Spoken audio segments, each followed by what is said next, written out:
Jusqu'où ira Jean-Luc Mélenchon? L'intéressé, qui a encore réuni mardi soir à Lille une foule record qui débordait dans les rues, se sent pousser des ailes. Et pourquoi ce ne serait pas lui qui représenterait la gauche au second tour de l'élection présidentielle? On se calme, on n'en est pas là. Mais il y a indiscutablement un vrai phénomène Mélenchon. Aujourd'hui d'ailleurs, il n'est question que de lui. À droite, pour se réjouir, un peu vite peut-être, que le candidat du Front de gauche complique le boulot de François Hollande. À gauche, pour se persuader, un peu vite peut-être, que les électeurs de Mélenchon iront tous demain, comme un seul homme, voter Hollande au second tour. À l'extrême droite aussi, on glose sur Mélenchon pour proclamer que Mélenchon ne ferait qu'agréger les voix des différentes extrêmes gauches. Vite dit.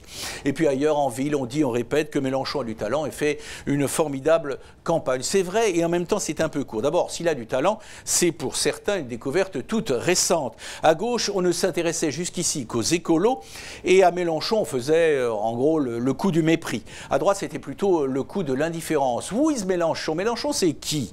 Mélenchon, c'est clairement un formidable orateur, un vrai politique, un homme qui a le sens du peuple et de l'histoire. Mais son succès aujourd'hui, c'est autre chose. C'est, à la faveur de la crise, l'émergence d'un pôle gauchiste, associatif et populaire qui se moque bien que le PC ait été jadis à la remorque de Moscou et qu'il ne se reconnaît pas ou plus vraiment dans les notables socialistes. Bref, Mélenchon d'une certaine manière a déjà gagné. Gagné non pas la présidentielle, mais sa présidentielle.